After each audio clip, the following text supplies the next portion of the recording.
Assalamu alaikum. And today we start with next standard IES 23 borrowing cost. IES 23 borrowing cost जैसे कि उसके नाम से पता चल रहा है हमने कुछ पैसे नॉन करंट एसेट्स को बनाने के लिए या उसको कंप्लीशन के लिए इंडस्ट्री की कंप्लीट करने के लिए इंडस्ट्री की कंस्ट्रक्शन करने के लिए हम कुछ पैसे बैंक से या फाइनेंशियल इंस्टीट्यूशन से हम एज ए लोन लेते हैं। तो ये IES 23 उससे रिलेटेड हमें गाइडेंस देता है कि हमने जो बोरिंग करनी है उसकी कॉस्ट जो है, बोरिंग की कॉस्ट मींस कि आप जो इंटरेस्ट दे रहे हैं उस बोरिंग के ऊपर जो आपने बारो किया है उसके ऊपर जो आप इंटरेस्ट दे रहे हैं वो उसकी कॉस्ट है। वो कंपनी को उसकी कॉस्ट है बियर करनी है कंपनी ने। तो IES उसका ट्रीटमेंट बताता है कि उस कॉस्ट के साथ आपने क्या करना है। IS 23 regulates the extent to which entities are allowed to capitalize borrowing cost incurred on money borrowed to finance the acquisition of certain assets. IS allow कर रहा है कि आप सर्टेन एसेट्स को बारो करने के लिए जो फाइनेंस आप लेते हैं उसकी एक्विजिशन उनको हासिल करने के लिए उसको आप कैपिटलाइज कर सकते हैं। उसका तरीका भी वो आगे बताएगा। Borrowing cost must be capitalise, कह रहा है कैपिटलाइज मस्ट करनी है as a part of cost of an asset, asset की कॉस्ट के अंदर शामिल करनी है। If that asset is qualifying asset, अगर वो एसेट क्वालिफाइंग एसेट है। अब qualifying asset necessarily takes a substantial period of time to get ready for its intended use और सेल। क्वालिफाइंग एसेट वो है एसेट जो एक सब्सटेंशियल टाइम पीरियड ले रेडी होने के लिए, यूज यूज के लिए या सेल होने के लिए। वो एक टाइम ले मींस कंस्ट्रक्शन ऑफ फैक्ट्री वो एक टाइम लेती है फॉर अपने कंप्लीशन के लिए। तो अगर उसके ऊपर टाइम लगेगा तो वो क्वालिफाइंग एसेट है। इधर IS 23 तो IS 16 में हमने बात की थी जब हम एसेट की कॉस्ट के ऊपर बात कर रहे थे कि उसकी कॉस्ट के अंदर क्या क्या चीज़ें ऐड होंगी।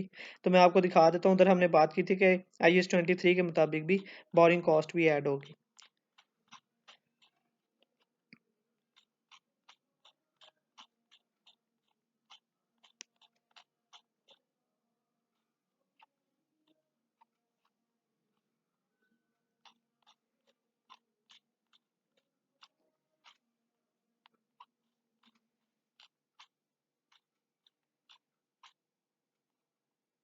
ये इसमें जब हमने बात की थी इनिशियल मेजरमेंट की IS 16 के अंदर प्रॉपर्टी प्लांट इक्विपमेंट, तो इधर हमने बात की थी कि include in initial cost capital cost such as cost of site preparation, delivery cost, installation cost, and borrowing cost in accordance with IS 23 seen later in this chapter।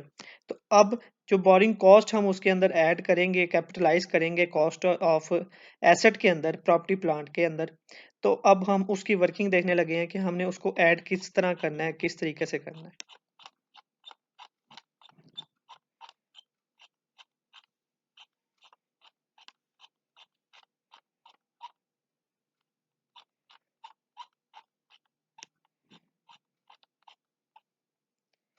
ठीक है, qualifying asset को आपने समझ लिया कि आप इसको एक थोड़ा टाइम लगे इस तैयार होने के लिए या इंटरनेट टू यूज़ और सेल के लिए सब्सटेंशियल पीरियड उसको उस पे लगे। ठीक है, तो आपने इसको IS कहता है मस्ट कैपिटलाइज करना है एसेट की कॉस्ट के अंदर।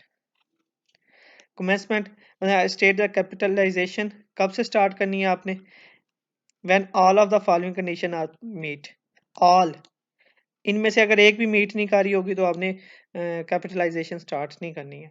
Expenditure of asset is being incurred, जो एसेट आप लेट्स सपोज एक एग्जांपल लेते हैं कि आप फैक्ट्री की कंस्ट्रक्शन कर रहे हैं तो उस पर एक्सपेंसेस स्टार्ट हो जाएं। Second, borrowing cost in are being incurred, borrowing cost incur होनी स्टार्ट हो जाए। Activities that are necessary to prepare the asset for its intended use are or sale are in process. Activities जो उसकी intended use या cell के लिए necessary हैं prepare के लिए, वो भी स्टार्ट हो जाए।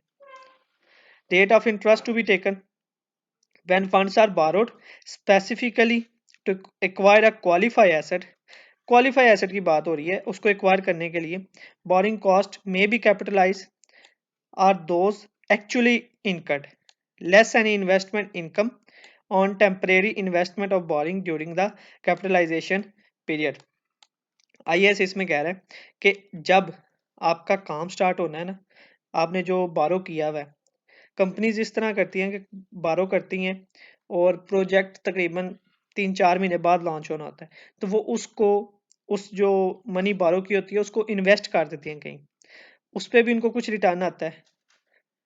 तो आईएएस कहता है कि जो एक्चुअली इनकर हो लेस एनी इन्वेस्टमेंट इनकम, अगर कोई इन्वेस्टमेंट इनकम आ रही है आपको ऑन टेम्परेरी इन्वेस्टमेंट, वो उसने टेम्परेरी इन्वेस्टमेंट की हुई होती है, उसमें से अगर कोई आपको इनकम आ रही है तो वो अपने उसमें से लेस करनी है और बाकी को कैपिटलाइज करना है। ये टेस्ट योर अंडरस्टैंडिंग 6 है। इसमें आप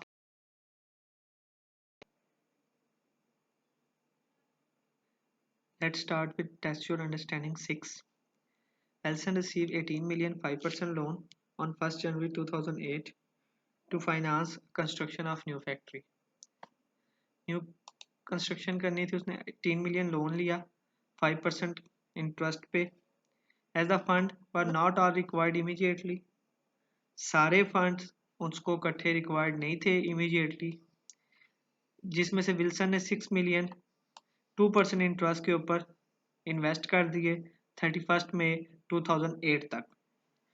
कंस्ट्रक्शन जो फैक्ट्री की है वो 1 मार्च 2008 से स्टार्ट होगी और 31 दिसंबर 2008 तक कंप्लीट होगी। अब वो हमारे से पूछ रहा है कि इंटरेस्ट की अमाउंट कितनी है जो आपने कैपिटलाइज करनी है। देखें, आपने 18 मिलियन लिया, 18 मिलियन आपने स्टार्ट कब किया? 1 जनवरी 2008 को।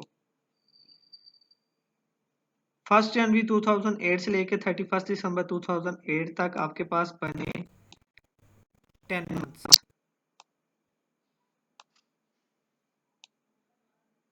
10 मंथ्स। आपने इन 10 मंथ्स का इंटरेस्ट कैलकुलेट करना है। इन 10 मंथ्स का इंटरेस्ट बनेगा 7,50,000।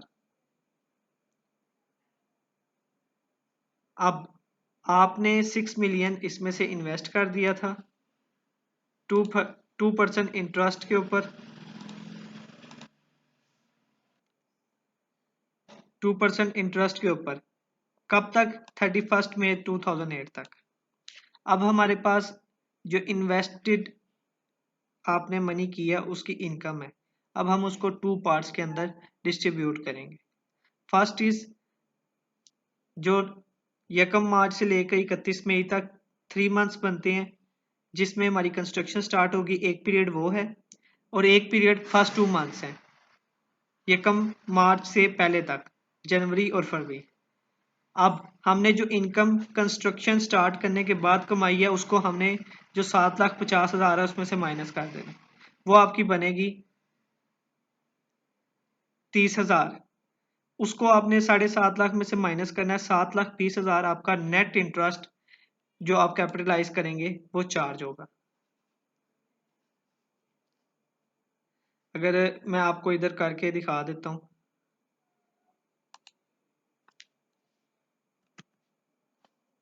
कैलकुलेटर पे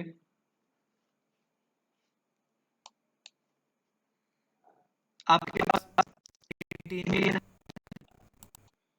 हम इसको 30 पे राउंड ऑफ कर लेते हैं, मल्टीप्लाई 5%,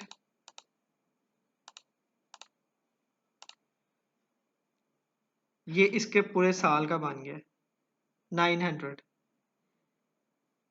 हमने लेना है 1 मार्च से आगे तक जो हमने कैपिटलाइज करना है। हमारी कंस्ट्रक्शन कब स्टार्ट हुई? 1 मार्च 2008 को। तो अब हम इसको ले लेते हैं 1 मार्च से आप काउंट करें तो दिसंबर तक कितने मंथ्स बनेंगे? ये 10 मंथ्स बनते हैं, इसको हम 10 मंथ्स का ले लेते हैं और ये हमारे पास आ गया 750। ये 750 हमारे पास आ गया इंटरेस्ट। अब हमने इसके अंदर इन्वेस्ट किया था। इन्वेस्ट के मैंने आपको बताया दो पोर्शन होंगे। फर्स्ट पोर्शन वो जो हमारी कंस्ट्रक्शन स्टार्ट होने से पहले था, और सेकंड पोर्शन वो जो हमने कंस्ट्रक्शन स्टार्ट करने के बाद हमने इनकम जनरेट की। तो वो बनते हैं 3 मंथ्स। 6 मिलियन का हम 2% लेंगे,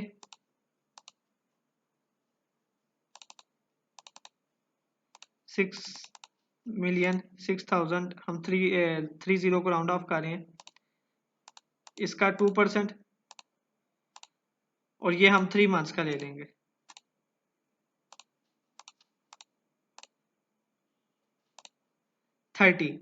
30 हमने इनकम जनरेट की है इस 6 मिलियन के ऊपर 3 मंथ्स की, इसको हम 750 में से लेस कर देंगे।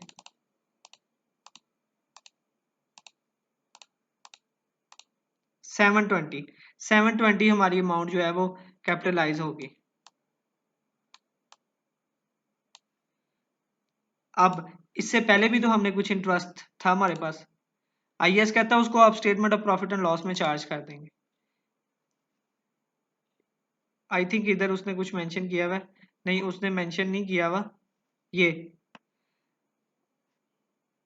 Capitalise actually income less and investment income, हमारे पास इन्वेस्टमेंट इनकम आई थी इधर 30, जो हमारी उसके बाद स्टार्ट हुई थी टेम्परेरी इन्वेस्टमेंट पे।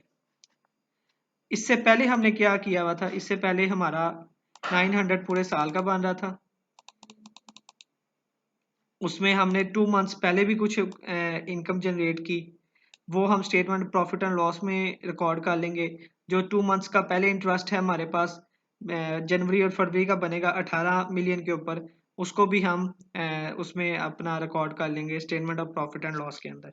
लेकिन जो फिगर हमारे पास ये 720 की बनी है, इसको हम एसेट की कॉस्ट के अंदर ऐड करेंगे और कैपिटलाइज कर देंगे। ये टेस्ट योर अंडरस्टैंडिंग 6 है। आपको इसके आंसर से भी मैं दिखा देता हूँ।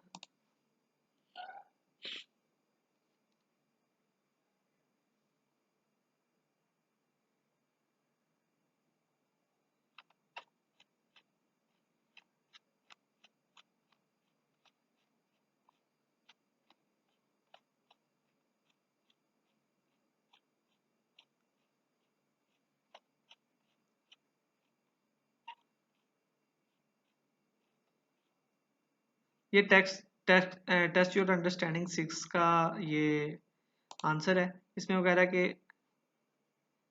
इंटरेस्ट ओनली भी capitalise during the period from construction. 1 March 2008 से आपने इंटरेस्ट कैपिटलाइज करना है, जो 10 मंथ्स बनते हैं। Any interest earn during the period of construction will be deducted from the capital cost. Interest incurred on earn before construction commence will be recognised as statement of profit and loss. 9,000 उसका बना था, 2 months का उसने minus कर लिया। हमने इस तरह नहीं किया, हमने डायरेक्ट 10 मंथ्स का निकाला, 750 बना। हमने उसके अंदर 3 मंथ्स की जो कैपिटल हमारा बनता है, इधर इन्होंने 5 मंथ्स का निकाला और उसके बाद 2 मंथ्स का उसमें से लेस करके 30 बनाया। लेकिन हमने इसको इस प्रोसेस को हमने ख़त्म कर दिया था, इस प्रोसेस को भी हमने ख़त्म कर दिया। हमने इसको मल्टीप्लाई किया 10/12 से, हमारे पास आंसर आया 750। इस प्रोसेस को हमने ख़त्म किया, ये 750 आ गया हमारे पास। इस प्रोसेस को हमने ख़त्म किया, इसका हमने लिया, ये ख़त्म करके हमने किया 3 मंथ्स। 1 जनवरी से हमारी कमेंसमेंट स्टार्ट हुआ था कंस्ट्रक्शन, इसको हमने 3 मंथ्स का लिया, तो ये हमारे पास 30 आया, ये वाला 30। इस 30 को हमने लेस किया तो 720 हमारे पास आंसर है, जो हमारा नेट कैपिटलाइज हुआ है। ये इतना लेंथी मेथड करने का, अगर आपका कॉन्सेप्ट क्लियर है, जो चीज़ आपने उसने आपसे डिमांड की है, उसने कहा नेट इंटरेस्ट कैपिटल, आपने नेट इंटरेस्ट कैपिटल को फाइंड करना है, तो आप इस लेंथी प्रोसीजर पे जाने की ज़रूरत ही नहीं है। आप इसको 10 से मल्टीप्लाई करें, 750 10 मंथ्स का, क्योंकि 1 मार्च को आपका स्टार्ट हुआ, 1 मार्च के बाद आपने 3 मंथ्स इस पे इनकम जनरेट की 30, 30 को लेस करेंगे तो 720 आपके पास आंसर आ जाएगा। अगर वो पूछे कि statement of profit and loss में आप चार्ज कितना करेंगे, तो फिर आप उसको 2 मंथ्स का निकाल के बता सकते हैं कि 20 हम statement of profit and loss में इनकम रिकॉर्ड करेंगे और ये 150 हम उसमें इंटरेस्ट चार्ज करेंगे। होप्स हो कि आपका ये कॉन्सेप्ट क्लियर हो चुका होगा। नेक्स्ट नेक्स्ट वो हमारे पास कह रहा है कि where funds of project are taken from general borrowing, weighted average cost of जो है वो हम उसमें इसमें हम वेटेड एवरेज कॉस्ट को हम देखेंगे। ये इलस्ट्रेशन है।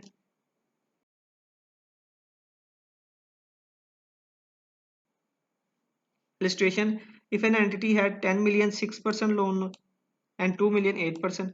अब दो मुख्तलिफ रेट आ गए हमारे पास। 10 मिलियन उसको मिला है 6% के हिसाब से और 2 मिलियन उसको मिला है 8% के हिसाब से। वेटेड एवरेज किस तरह करना है? 10 मिलियन को हमने 6% से और 2 मिलियन को 8% से, टोटल हमारे पास 12 है। तो हमारे पास वेटेड एवरेज जो कॉस्ट है वो 6.33 है। अब इसके साथ मल्टीप्लाई करके हमने उसको चार्ज करना है। इधर हमने 5 के साथ चार्ज किया था, इधर हमने वेटेड एवरेज निकालना है और 6.33 के मुताबिक चार्ज करना है। वेटेड एवरेज सिंपल है, आपने 10 को 6 से करना है। इधर अगर 20 होता, 20 मिलियन उसने 6 पे लिया होता तो इधर 20 लिख देते। वेटेड एवरेज, होप कि आपको इसका कॉन्सेप्ट क्लियर होगा और आपको निकालना आता होगा। आगे